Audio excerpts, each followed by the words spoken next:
शिक्षा न्याय संवाद कार्यक्रम के माध्यम से बिहार के हर ज़िले में कांग्रेस पार्टी का शीर्ष नेतृत्व और कांग्रेस पार्टी के तमाम अहम लीडरान पहुंच रहे हैं। राहुल गांधी जी की खुद मुलाकातें दरभंगा के जो नौजवान स्टूडेंट्स हैं, ख़ास तौर पर पिछड़ा, अति पिछड़ा, दलित और मुसलमान स्टूडेंट्स जो शिक्षा ग्रहण कर रहे हैं विभिन्न संस्थाओं में, विभिन्न कॉलेजेस में, विभिन्न इंस्टीट्यूशन में, उनके साथ सीधा संपर्क होगा। उसी तरह से बिहार के तमाम ज़िलों में कांग्रेस पार्टी के तमाम लीडरान पहुंचेंगे।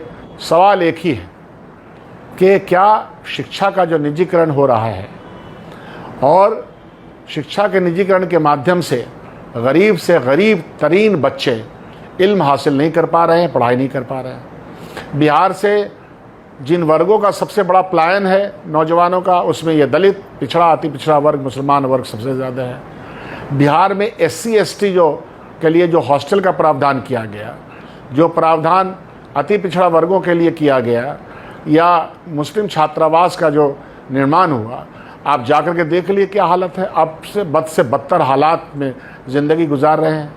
उनको 1000 रुपया जो मिलता है उस हॉस्टल में रहने वाला, वो भी वक्त पे नहीं मिलता है। और बिहार सरकार कर्ज देती है। हमको कर्ज नहीं चाहिए, हमको इंस्टीट्यूशन में हमारी पढ़ाई का इंतज़ाम और फ्री हो, जिसको हम कहते हैं कि KG से PG तक की पढ़ाई हमारी फ्री होनी चाहिए। SC ST का जो सब प्लान है उसको ठीक से लागू नहीं किया जाता। जो आवंटन, फंड का जो आवंटन इन वर्गों के लिए है, उन वर्गों का भी इस्तेमाल नहीं होता। आरक्षण जो हमारा एक आईनी हक है, और उस हक के तहत ख़ास तौर पे दलित समाज जो थोड़ा बहुत पढ़ रहा था, थोड़ी बहुत नौकरी मिल रही थी, तो हमने सरकारी संस्थाओं को कमज़ोर किया, सरकारी शिक्षण संस्थाओं को कमज़ोर किया और प्राइवेट शिक्षक संस्थानों में बदल दिया गया शिक्षा को, रोज़गार को, स्वास्थ्य सेवा को। और अल्टीमेटली क्या हुआ, समाज का 90% वर्ग और गरीब तरीन वर्ग जो कि दलित है, मुसलमान है, अति पिछड़ा है, वो हर रोज़ परेशानी का शिकार है, हर रोज़ उसके पेट पे लात पड़ रही है। ऐसी सिचुएशन में और इन कारणों को लेकर के बिहार में संवाद है, बिहार में चुनाव है और उसको हम बहुत ही संजीदगी से लड़ रहे हैं। बिहार के गवर्नमेंट को, मौजूदा सरकार की गवर्नमेंट को, भारत सरकार को ये बताना ही पड़ेगा कि देश का ये वर्ग, ये वंचित वर्ग, ये सबसे कमज़ोर वर्ग, जिसके पास ज़मीनें नहीं, पढ़ने के साधन छीन लिए जा रहे हैं, नौकरी के साधन छीन लिए जा रहे हैं, इनका क्या होगा, इनके बारे में क्या प्लान है, पलायन को रोकने का, इंडस्ट्रियल डेवलपमेंट का क्या प्लान है सरकार के पास। सीधा संवाद होगा।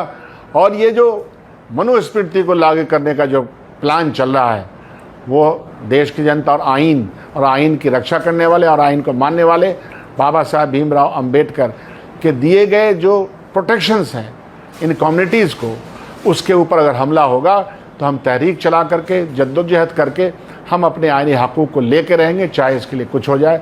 यही सब कारण है, यही सब मुद्दे हैं जिसकी वजह से कल का संवाद पूरे बिहार में हो रहा है। राहुल गांधी जी का संवाद दरभंगा में है।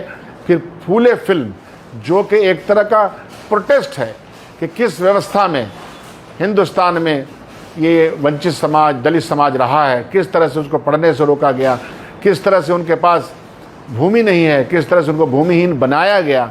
इन सब को लेकर के जो फिल्म है उसकी भी स्क्रीनिंग होगी, ताकि हम ये बतला सकें कि समाज के हम किस वर्ग के साथ हैं और कौन सा वर्ग हमारी सबसे ज़्यादा, जिसको सबसे ज़्यादा नज़रअंदाज किया गया और जिसको सबसे ज़्यादा प्रोटेक्शन की ज़रूरत है, जिसके लिए सबसे ज़्यादा अमली मैदान में काम करने की आवश्यकता है। पनोरमा ग्रुप, जो सोचता है वो करता है, आपके अपने सपनों का आशियाना।